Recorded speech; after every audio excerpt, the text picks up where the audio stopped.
Hello guys, இந்த வீடியோவில் வந்து பார்த்தீங்கன்னா சால்ட்ரிங் எத்தனை டைப்ஸ் இருக்குது அப்படின்றத பற்றி பார்க்க போகிறோம். நிறைய டைப்ஸ் இருக்குது சால்ட்ரிங். நம்ம மேஜராக யூஸ் பண்ணுற 4 டைப்ஸை பற்றி வந்து பார்க்க போகிறோம் ஃப்ரெண்ட்ஸ். ஃபஸ்ட்டு டைப் என்னென்னு பார்த்தீங்கன்னா மேனுவல் சால்ட்ரிங். இது வந்து ஹேண்ட் சால்ட்ரிங்னு சொல்லுவாங்க.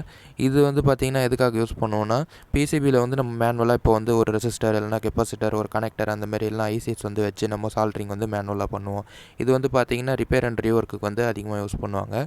இதுக்கு நம்ம யூஸ் பண்ணுற மெட்டீரியல் வந்து பார்த்திங்கன்னா ஒரு சால்ட்ரிங் லெட் அப்படின்ற ஒரு கம்பி மாதிரி இருக்கும், அதை தான் வந்து யூஸ் பண்ணுவாங்க.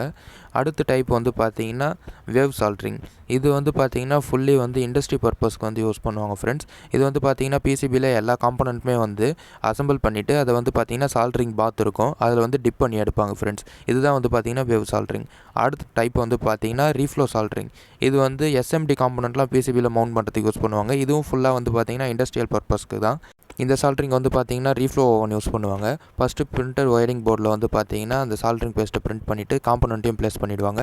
அடுத்தது ரீஃப்ளோ ஓவனுக்குள்ளே போயிட்டு வரும்போது வெளியில் வந்து பார்த்திங்கன்னா அது வந்து சால்ட்ரிங் ஆகிட்டு ஃபுல்லாகவே வந்து வந்துடும் ஃப்ரெண்ட்ஸ். அடுத்த டைப் வந்து பார்த்திங்கன்னா செலக்டிவ் சால்ட்ரிங். இது எதுக்காக யூஸ் பண்ணுவாங்கன்னு கேட்டிங்கன்னா, காம்பனண்ட் வந்து அதாவது த்ரூவல் காம்பனண்ட் வந்து பிசிபியில் ஃபிக்ஸ் பண்ணும்போது அந்த செலக்டிவான ஒரு அந்த பாயிண்ட் மட்டும் சால்ட்ரிங் பண்ணணும் அப்படின்ற இடத்துல அங்கே வந்து ஃப்ளக்ஸ் ஃபஸ்ட்டு அப்ளை பண்ணிவிடும். அடுத்து வந்து பார்த்திங்கன்னா இந்தமாரி சால்ட்ரிங் வந்து ஒரு பம்பு வச்சு அந்த லெட்டை வந்து ஃபுல்லாக மெல்ட் பண்ணி ஒரு லிக்விட் ஃபார்மில் வந்து அப்படியே அந்த லீடை வந்து டச் பண்ணிகிட்டே போவோம். அப்படி டச் பண்ணிட்டு போகும்போது வந்து பார்த்திங்கன்னா இந்த லீடில் வந்து சால்ட்ரிங் வந்து பர்ஃபெக்டாக ஆகிடும் ஃப்ரெண்ட்ஸ். இந்த வீடியோ பிடிச்சிருந்தால் லைக் பண்ணுங்கள். இந்த மாதிரி இன்ஃபர்மேஷன் தெரிஞ்சுக்கணும்னு நினச்சிங்கன்னா மறக்காமல் நம்ம சேனலில் சப்ஸ்கிரைப் பண்ணி வச்சுங்க. தேங்க்யூ ஃபார் வாட்சிங் வியூவர்ஸ்.